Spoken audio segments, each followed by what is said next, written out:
자녀가 태어나면 부모는 제일 먼저 이름을 짓습니다.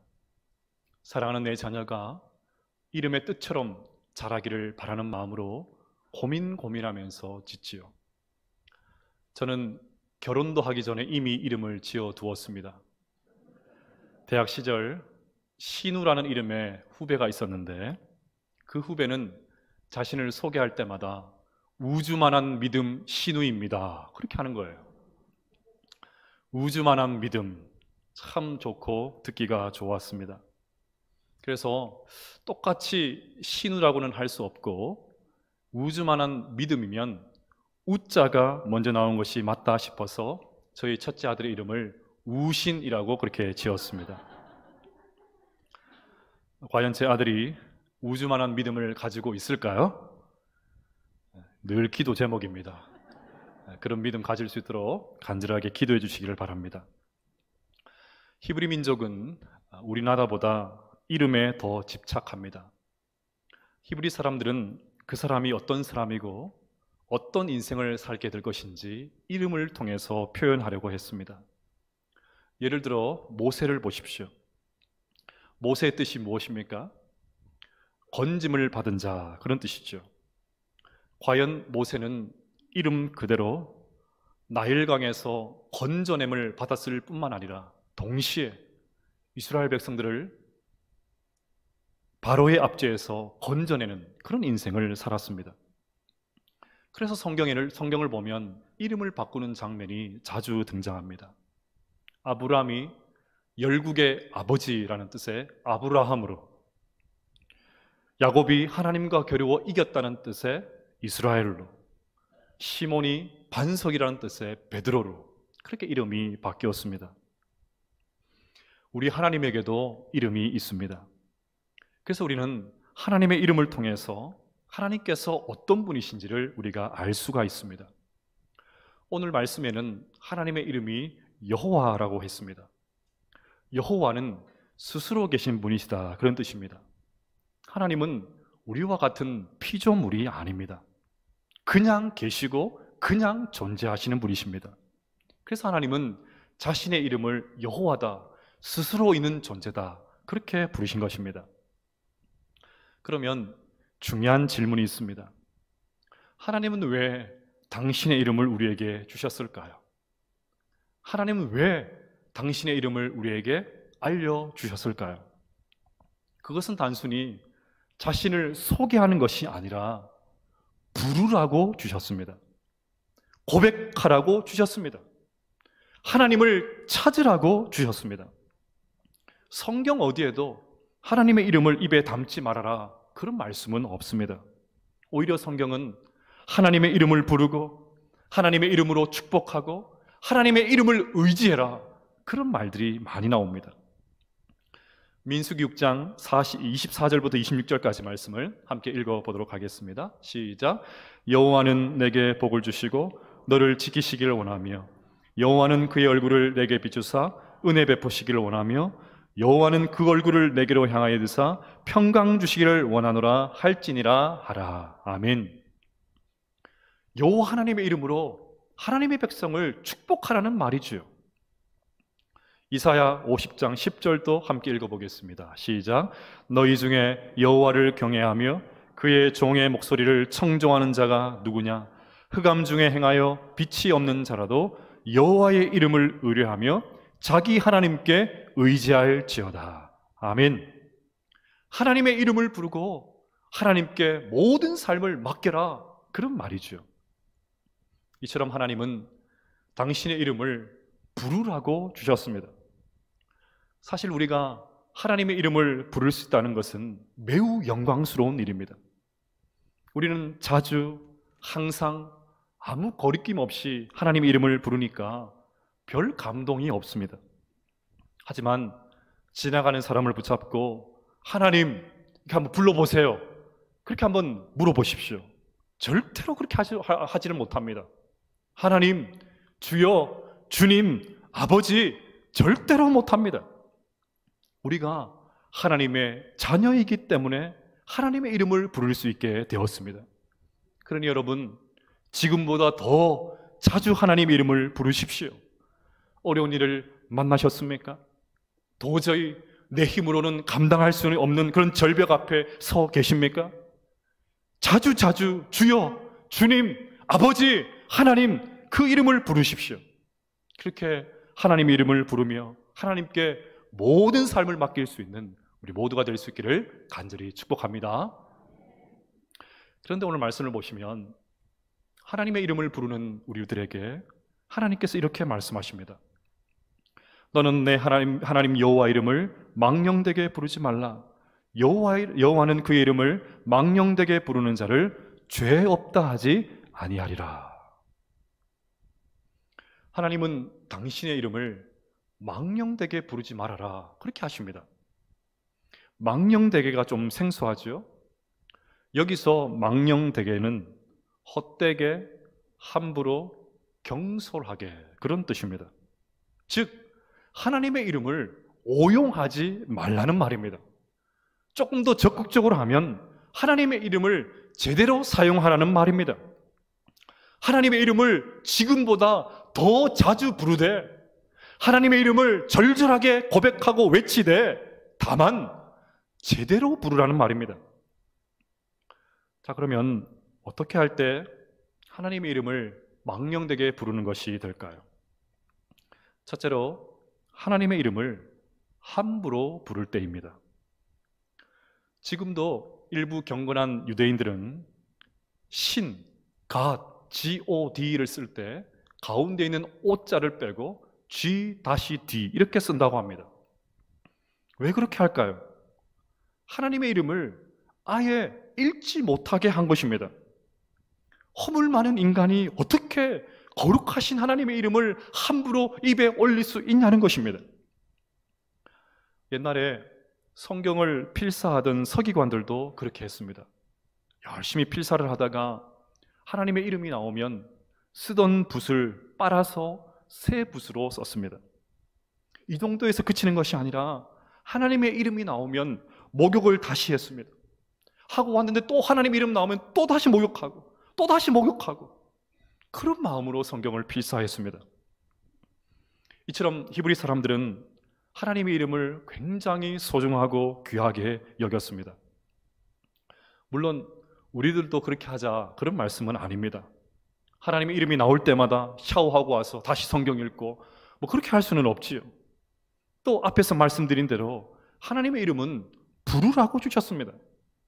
입을 딱 닫고 하나님의 이름을 부르지 않으면 하나님께서 슬퍼하십니다.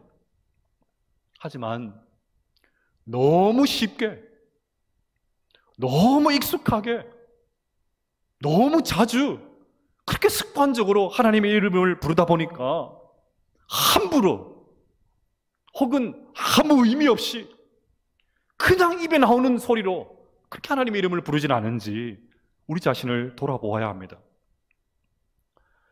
신학교 시절에 한 교수님은 과제를 할 때에 님자를 붙이지 않으면 감점을 하셨습니다. 예수님, 성령님 그렇게 해야 되는데 예수, 성령 이렇게 하면 마이너스 1점씩 감점을 하셨습니다. 그래서 페이퍼를 받아보면 내용은 이렇게 보시지 않으시고 님자 썼나 안 썼나 그것만 살피시는 것 같았습니다. 뭐 문화적인 차이인데 뭐 그런 것 가지고 그렇게 얘기하시나 불편한 마음이 들기도 했습니다. 그런데 지나 보니까 그렇게 하시는 교수님의 마음이 이해가 되었습니다. 저 같은 목회자들이 함부로 의미 없이 하나님의 이름을 부를 그럴 가능성이 제일 크기 때문입니다. 그래서 배울 때부터 철저하게 하나님의 이름을 잘 받드는 그런 목회자가 되기를 바라는 마음으로 교수님께서 그렇게 하셨던 거죠. 교회 안에 할렐루야를 연발하시는 분들도 계십니다. 인사도 할렐루야, 전화 받을 때도 할렐루야. 저도 그런 사람 중에 하나입니다. 지금은 없어졌지만 우리나라 1호 프로축구단 이름이 할렐루야였습니다. 물론 전도와 선교적인 측면에서 그렇게 한 것을 이해하지만 과연 불신자들이 할렐루야라는 그 이름을 제대로 알고 알긴 하고 부를까 그런 생각이 듭니다. 더욱이 골을 넣거나 게임에서 이기기라도 하면 기도 세레머니를 막 격하게 하죠. 그 기분이야 충분히 이해를 하지만 할렐루야라는 이름을 떡하니 달고 저렇게 다른 사람을 향한, 상대팀을 향한 배려가 없어도 될까? 그런 생각이 들기도 했습니다. 우리가 습관적으로 가장 많이 쓰는 단어는 아마 주여일 것입니다. 이래도 주여, 저래도 주여, 주여라는 말을 입에 달고 삽니다. 저는 주여를 생각하면 잊지 못하는 에피소드가 하나 있습니다. 예전에는 기도원에서 교회 행사를 참 많이 했지 않습니까? 그날도 기도원에서 교회 행사가 있어서 참석을 했다가 기도원에 있는 화장실에 갔습니다. 여러 칸이 있는 남녀 공용 푸세식 화장실이었습니다. 한참 볼일을 보고 있는데 너무 웃겨서, 배가 아픈 것보다 그 상황이 너무 웃겨서 힘들었던 기억이 있습니다.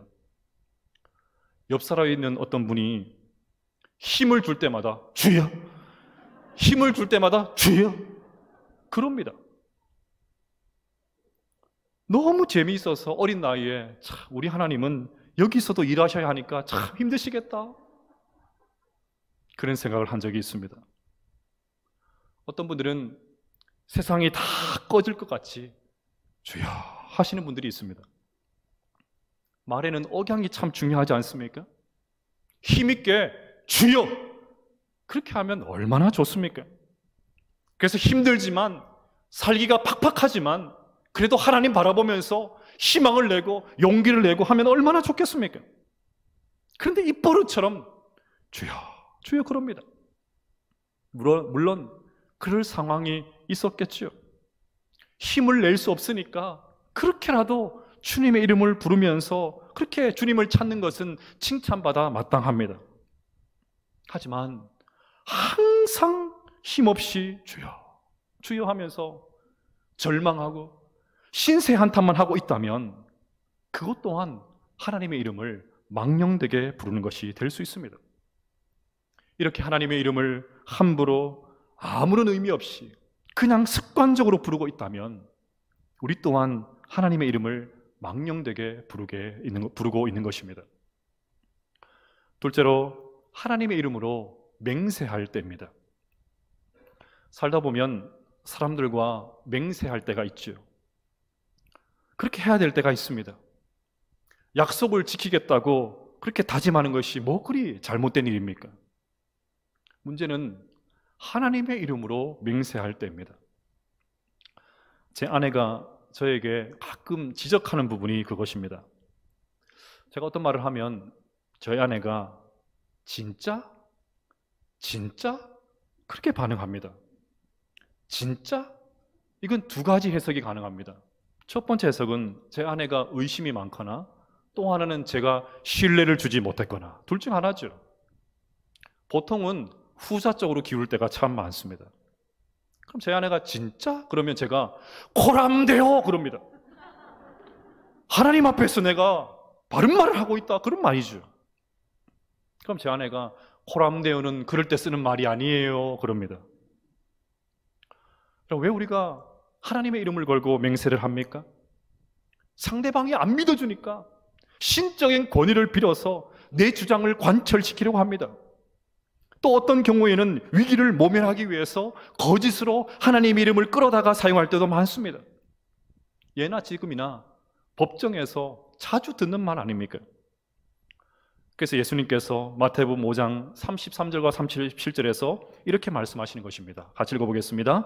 또 옛사람에게 말한 바 헛맹세를 하지 말고 내 맹세한 것을 주께 지키라 하였다는 것을 너희가 들었으나 나는 너희에게 이르노니 도무지 맹세하지 말지니 하늘로도 하지 말라 이는 하나님의 보좌이며 땅으로도 하지 말라 이는 하나님의 발등상이며 예루살렘으로도 하지 말라 이는 큰 임금의 성이며 내 머리로도 하지 말라 이는 내가 한 터럭도 희고 검게 할 수 없음이라 오직 너희 말은 옳다 옳다 아니다 아니라 하라 이에서 지나가는 것은 악으로부터 나느니라. 아멘.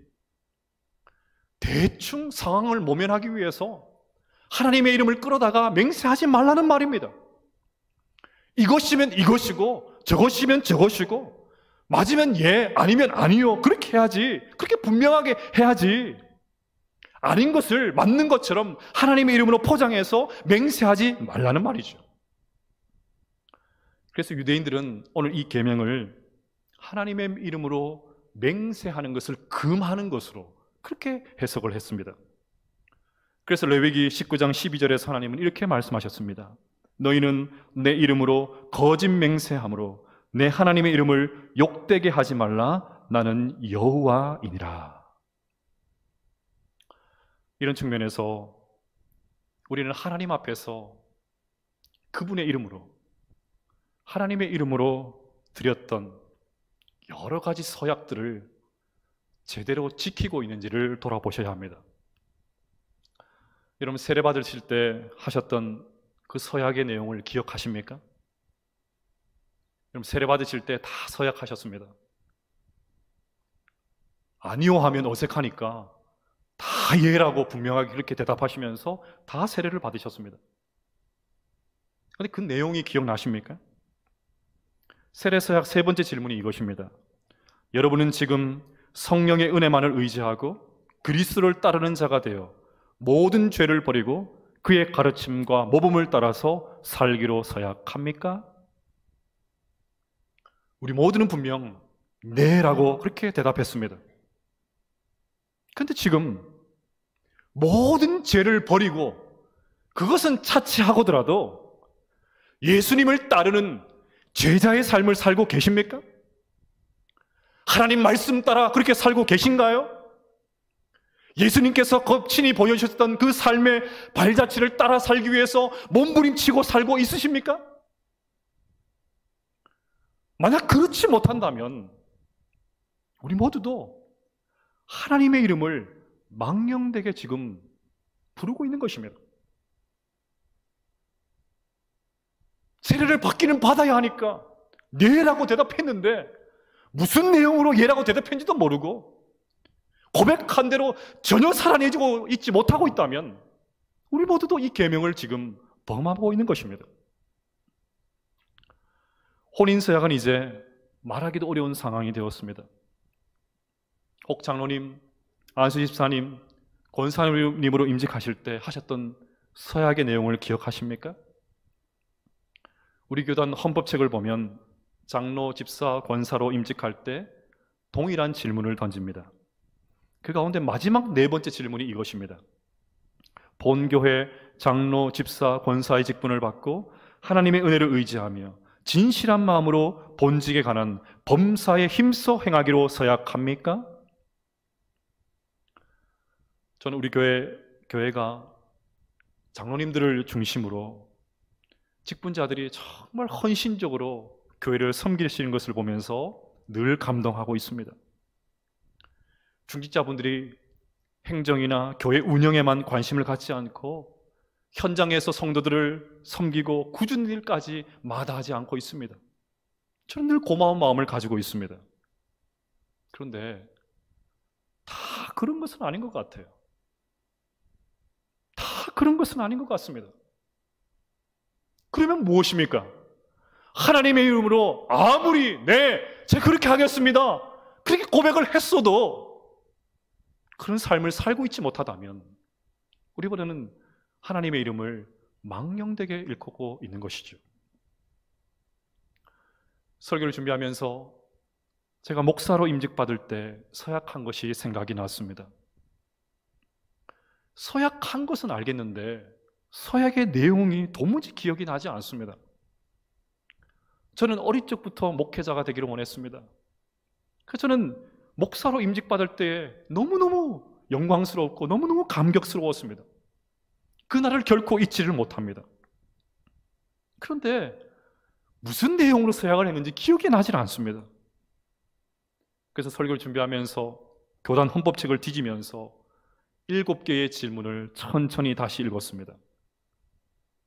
그러다가 다른 질문도 그렇지만 특히나 6번째, 7번째 질문 앞에서 많이 부끄러웠습니다. 6번째 질문 끝에 근실히 사역하기로 서약합니까? 그렇게 묻습니다. 7번째 질문은 하나님께서 그대에게 명하사 관리하게 하신 교회 앞에서 경건의 모범을 보이도록 서약합니까? 저는 이 큰 목소리로 네! 분명 그렇게 대답했습니다. 그런데 다시 이 질문 앞에 서니까 근실하지도 경건의 모범을 보이지도 않는 저의 모습을 발견하게 되었습니다. 그러면 어떻게 되는 것입니까? 세례, 임직, 혼인에서 하나님의 이름으로 드린 서약들을 잊어버리고 감히 그것들을 무시하면서 살고 있다면 지금도 우리는 얼마든지 하나님의 이름을 망령되게 일컫게 되는 것입니다. 셋째로, 하나님의 이름을 주술적으로 사용할 때입니다. 지금 이 말씀을 제일 먼저 받고 있는 이스라엘 백성들의 상황으로 한번 돌아가 보겠습니다. 출애굽한 이스라엘 백성들은 가나안 땅을 목전에 두고 있습니다. 앞으로 들어가야 될 그 가나안 땅은 온갖 잡신들의 이름을 부르는 제사의식이 아주 발달한 곳입니다. 대표적인 신이 바알이죠. 가나안 사람들은 바알의 이름을 부르면서 그들에게 닥친 재앙들이 물러가고 미래를 점치는 그런 행위를 했습니다. 그렇게 열심히 바알의 이름을 부르면서 지성을 쌓으면 바알의 이름이 자신들에게 능력을 준다고 그렇게 믿었습니다. 이제 곧 이스라엘 백성들은 가나안 땅에 들어가서 살아야 합니다. 그래서 하나님은 오늘 말씀을 통해서 하나님의 이름을 가나안 백성들처럼 그렇게 주술적으로 사용하지 말 것을 경고하고 싶으셨던 것입니다. 가나안 백성들이 바알거리면서 주술적으로, 오로지 주술적으로 사용하는 것처럼 나의 이름을 그렇게 망령되게 부르면 안 된다, 그 말씀을 하고 싶으셨던 것입니다. 사실 예나 지금이나 신을 믿는 사람들의 마음속에는 주술적인 그런 기대가 있습니다. 우리 삶이 열악하고 만만치 않기 때문이죠. 질병에 걸리기도 하고, 홍수가 나기도 하고, 부도가 나기도 하고, 자녀들이 속을 썩이기도 하고, 부부관계가 엉망이 되기도 하고, 일들이 번번이 막히기도 합니다. 이런 것들을 어떤 방식으로든 좀 제압하고 싶은데 우리에게는 힘이 없습니다. 도무지 방법이 없습니다. 그래서 신적인 초자의 능력을 기대하면서 신의 이름을 부릅니다. 몸을 좀 치유해달라고, 미래를 좀 알려달라고, 이 어려운 일을 해결해달라고 정말 간절하게 요청합니다. 물론 인생의 절벽을 만나서 자신의 연약함을 깨닫고 하나님을 찾는 것은 큰 복이죠. 그렇게 해서라도 하나님의 이름을 부르면서 은혜를 경험할 수 있다면 더없이 좋지요. 하지만 우리의 신앙이 그것만이면 곤란합니다. 오로지 하나님의 힘으로 병을 낫고 문제를 해결하고 위기를 극복해야 하는 것, 그것만이 우리의 신앙의 목적이 되어서는 안 됩니다. 우리가 하나님을 섬기고 하나님을 예배하는 것이 오로지 그 목적을 달성하고 그 목적을 성취하는 것만이 되어서는 안 됩니다. 설령 내가 기대하고 내가 꿈꾸는 것이 충족되지 않는다 할지라도, 어떤 상황이 펼쳐진다 할지라도 끝까지 하나님을 섬기는 것이 믿음인 줄로 믿습니다. 그것이 진짜 신앙이어야 해요. 그렇지 않고 이방인들처럼 주술적으로 하나님의 하나님을 등에 업고 뭔가 내가 기대하고 원하는 것을 얻어내려고만 하면 우리의 기도는 주술적으로 변하게 됩니다. 자, 그러면 하나님의 이름을 함부로 부르지도 않고 맹세하지도 않고 주술적으로 사용하지 않으면 오늘 말씀을 다 지키는 것일까요? 아닙니다. 절반밖에 지키는 것이 됩니다. 오늘 말씀은 여기서 더 한 걸음 더 나갑니다. 더 적극적인 의미를 가지고 있습니다. 여호와 이름을 망령되게 부르지 말라는 것은 하나님의 이름을 거룩하게 해라, 하나님의 이름이 영광을 받게 해라, 하나님의 이름이 높임을 받게 하라, 그런 뜻입니다. 이렇게 말씀을 드리면 생각나는 예수님의 말씀이 있지요. 예수님께서 주기도문을 가르쳐 주실 때 이 말씀을 하셨습니다. 하나님의 이름이 거룩히 여김을 받으시오며. 저는 지난 3월 이 부분을 설교하면서 하나님의 이름과 우리의 삶이 연동되어 있다, 그 말씀을 드렸습니다. 하나님은 원래 거룩하신 분이십니다. 세상 사람들이 아무리 하나님의 이름을 욕해도 하나님의 영광은 전혀 훼손되지 않습니다.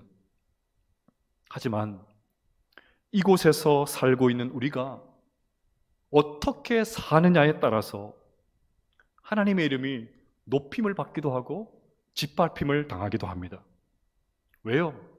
하나님께서 하나님의 이름을 우리들에게 맡겨주셨기 때문입니다. 그리스도인이라고 불리는 우리는 그리스도를 담고 있습니다. 내가 그리스도인입니다, 그렇게 말하면 제 안에 그리스도가 있습니다, 그 말과 같은 말입니다. 따라서 우리의 삶에서 그분의 백성다움을 드러내지 못하면 하나님의 이름이 조롱을 받게 됩니다. 지난 석가탄신일에 서울 조계사 앞에서 기독교 신자 10여 명이 찬송을 부르고 전도하는 일이 있었습니다. 그들은 시간이 얼마 남지 않았다고 하면서 회개하라고 그렇게 소리를 쳤습니다. 예수님을 영접하지 못하면 지옥에 가기 때문에 같이 천국에 가자고 호소했습니다. 그들만이 아닙니다. 조계사에서 한 200m 떨어진 곳에 하루 종일 그곳에서 예배를 강행한 그런 교회도 있었습니다. 저는 이들의 전도의 열정과 영혼을 사랑하는 마음을 폄하하고 싶은 마음은 추워도 없습니다. 이 정도면 세상이 감당치 못할 사람들 아닙니까? 이 정도면 세상이 감당치 못할 그런 사람들이에요. 그런데 여러분, 이렇게 해서 그 불교 신자들이 회개를 했습니까? 그들이 그렇게 소리치던 하나님의 뜻이 이루어졌습니까? 전도가 되었나요?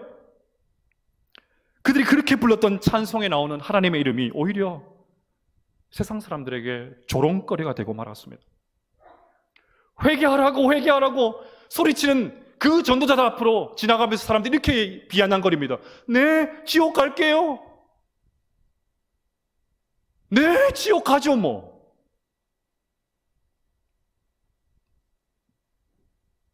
그들은 다른 종교를 믿는 사람들을 보면서 분한 마음 때문에 이런 일들을 저질렀지만, 저는 그들 때문에 되레 하나님의 이름과 교회가 모욕받는 것이 더 분했습니다. 화가 나더라고요. 우리 같은 교회는 그런 일이 있어도 별 영향받지 않아요. 한 번씩 그렇게 나오는 그런 것들 때문에 그렇지 않아도 너무나도 힘든 개척교회들, 힘든 교회들이 그런 일 때문에 얼마나 큰 영향을 받는지 모릅니다. 하나님의 이름이 너희 때문에 이방인 중에서 모독을 받는다가 그 로마서 말씀이 그대로 재현되고 있는 것 아닙니까? 마태복음 5장에 보면 예수님께서 우리를 너희는 세상의 소금이다, 빛이다, 그렇게 말씀하셨습니다. 앞으로 소금이 될 거야, 빛이 될 거야, 그것이 아니고 이미 너희는 빛이고 이미 너희는 소금이다, 그렇게 말씀하셨습니다. 하나님께서 그런 존재로 우리를 보고 계시다는 말입니다. 그래서 마태복음 5장 16절에서 이렇게 말씀하셨습니다. 이같이 너희 빛이 사람 앞에 비치게 하여 그들로 너희 착한 행실을 보고 하늘에 계신 너희 아버지께 영광을 돌리게 하라. 여러분, 이것은 하나님 편에서 보면 대단한 모험입니다. 하나님은 누구보다 우리를 잘 알고 계시잖아요. 우리가 얼마나 부족하고 얼마나 연약한지 하나님 다 알고 계십니다. 그런데도 왜 이 엄중한 사명을 우리에게 맡기십니까? 왜 우리에게 거룩한 당신의 이름을 맡기십니까? 우리가 얼마든지 감당할 수 있기 때문입니다. 우리는 우리가 생각하는 것 이상으로 괜찮은 사람들이기 때문입니다. 다 같이 해볼까요? 나는 괜찮은 사람이다. 옆에 계신 분 인사하시겠습니다. 당신은 괜찮은 사람입니다. 여러분, 하나님께서 우리를 이렇게 믿어주십니다. 어떤 분들은 경험적으로 이렇게 사는 것은 도무지 불가능해, 내가 한번 살아봤는데 도무지 나는 이것을 할 수 없어, 그렇게 말하는 분들도 계실지 모르겠습니다. 또 한국 사회 안에서 교회가 이렇게 지탄을 받고 있는데 차라리 나 한 사람이라도 조용하게 사는 것이, 나 교회 다니는 사람 아닙니다, 커밍아웃 하지 않고 교회 다니는 사람 아닙니다, 그냥 모른 척하고 그렇게 사는 것이 하나님의 이름을 위해서 더 나은 것 아닌가, 그렇게 생각하는 분이 계실지도 모르겠습니다. 근데 여러분, 아닙니다. 우리는 예수 그리스도 안에서 완전히 새로운 피조물이 되었습니다. 사망을 이기시고 부활하신 그 예수님의 권세와 능력이 우리 안에 있습니다. 그러니 우리는 얼마든지 그분의 이름을 높이면서 살아갈 수 있는 줄로 믿습니다. 얼마 전 새가족 신방을 하면서 참 가슴 따뜻한 이야기를 들었습니다. 교회는 좀 어떠십니까? 교회는 잘 적응이 되십니까? 이렇게 물었습니다. 그랬더니 대뜸 이렇게 말씀하십니다. 이사를 와서 언양도 교회도 다 낯선데 교회에 주차를 하면서 참 감동을 받았다고 하십니다. 안내를 따라서 교회 뒤편으로 그렇게 주차를 했는데 처음 오니까 어디로 가야 되는지, 어디가 교회 출입문인지 모르는 거예요. 그래서 딱 봐도 새 가족인 것을 발견한 주차 요원이 끝까지 동행하면서 교회까지 안내를 해주었다는 것입니다. 자신도 오랫동안 교회를 다녔고 여러 봉사를 했지만 그분의 섬김을 보면서 자신의 교회 생활을, 봉사 생활을 돌아봤다는 것입니다. 그러면서 우리 교회를 향한 좋은 인상을 가지게 되었다는 것입니다. 담임 목사로 얼마나 감사했는지 몰라요. 어떤 분인지 막 찾고 싶습니다. 결국 그 한 분의 착한 행실이 한 가정을 우리 교회로 인도하게 되었습니다. 사랑하는 여러분, 우리 교회 안에 이러한 따뜻한 섬김과 돌봄이 풍성하게 일어나기를 축복합니다. 더 나아가 우리 교회 안에 이 따뜻한 이 교회 분위기가 우리의 가정과 일터와 일상의 현장 가운데 확산되기를 소망합니다. 그리하여 우리의 착한 행실을 통해서 수많은 영혼들이 하나님께 영광 올려드리는 그런 아름다운 삶 살게 되시기를 축복합니다. 말씀을 정리하겠습니다. 하나님의 이름을 함부로 맹세할 때 주술적으로 사용하고 있지는 않은지 우리 자신의 모습을 돌아보시길 바랍니다. 하나님의 이름과 영예를 우리에게 맡겨주셨다는 것을 기억하십시오. 하나님의 이름이 우리의 손에 달려 있습니다. 하나님의 이름이 무참히 짓밟히고 있는 이 세상 속에서 보란듯이 하나님의 이름이 영광을 받게 하는 그 일에, 하나님의 이름이 높임을 받는 그 일에 우리 언양교회 모든 성도님들이 아름답게 쓰임받게 되시기를 간절히 축복합니다.